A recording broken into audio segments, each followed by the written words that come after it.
Agnès Bricard, bonjour. Bonjour. Merci d'être avec nous aujourd'hui. Vous êtes la présidente de la Fédération des femmes administrateurs et aujourd'hui au Salon des entrepreneurs, les femmes vont être au cœur des débats sur l'entrepreneuriat.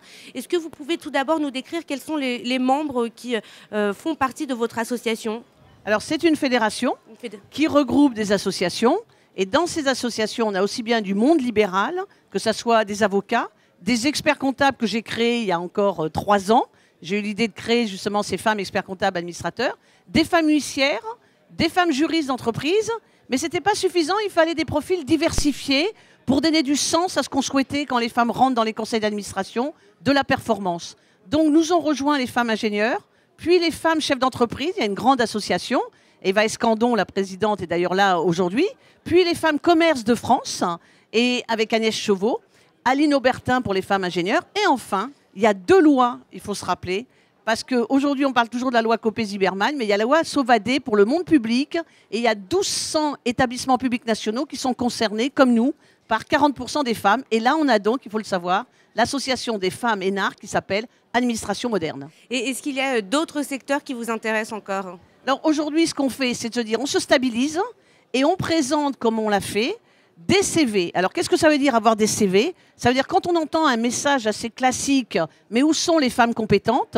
Aujourd'hui, on a proposé au niveau du ministère des Droits des Femmes qu'on inscrive un vivier des femmes administrateurs où chaque femme peut porter son CV et dès lors qu'elle a un modèle qu'on lui a proposé, on travaille avec l'IFA, l'Institut français des administrateurs, avec l'ESSEC, le Women justement de Viviane de Beaufort, on travaille avec Sciences Po et dès lors qu'on a des modèles de CV, on dit à toutes les femmes, vous êtes inscrits sur le site ministère des Droits des Femmes, donc du ministre Nadja Belkacem qui va nous rejoindre tout à l'heure à la conférence. Sachez que vous avez des réseaux féminins, dont la Fédération des femmes administrateurs, mais tous les autres, pour que vous puissiez soutenir votre CV. Parce qu'il faut savoir soutenir, défendre et faire en sorte d'être prise dans les conseils d'administration.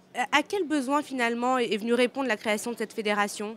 Alors principalement, d'abord, avoir une plateforme unique de femmes ciblées femmes administrateurs. On a des besoins de 1000 à 1350 de mandats d'administrateurs pour 2017 pour avoir 40%, que ce soit dans le monde public ou dans le monde privé. Et on espère avoir plus de 5000 CV sur le site du ministère des Droits des Femmes. Alors pour tout savoir, on a un site www.fédération-femmes-administrateurs.com et là, vous savez tout. Mais ce n'est pas suffisant. Il faut aussi savoir que parfois, quand on est par exemple directrice de la RSE, dans le plus grand groupe, il est intéressant de se former à la finance, au juridique. Donc on veut professionnaliser le statut d'administrateur pour donner justement de la modernisation dans nos entreprises. Est-ce que vous pensez que la mixité ou la parité dans cet univers-là ou dans d'autres univers professionnels doit être forcément... est-ce que les pouvoirs publics doivent forcément s'en mêler ou est-ce que c'est une impulsion qui doit venir d'en bas? Est-ce qu'on est finalement obligé, est-ce qu'on doit imposer la mixité ou la parité? Oui, parce que c'est un enjeu sociétal. Ça ne s'est pas fait naturellement en 1972 quand j'avais 20 ans.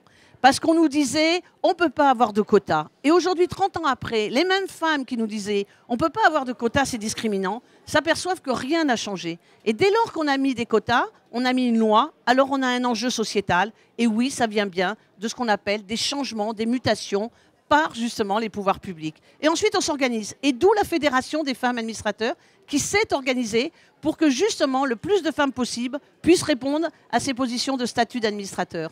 Et puisqu'on est au Salon des entrepreneurs, pour terminer, est-ce que vous pensez qu'on devrait envisager en tout cas d'imposer justement ces mêmes quotas dans le monde de l'entrepreneuriat? Alors, je vous le dis honnêtement, oui, c'est exactement comme les jeunes. Il faut absolument, quand on n'arrive plus, à se dire qu'il faut commencer avec les quotas. Et l'avantage du quota, c'est biodégradable. Donc, dès qu'on aura atteint ce qu'on appelle la mise à niveau, ça devient évidemment inexistant. Merci beaucoup Agnès Bricard. Merci. À bientôt.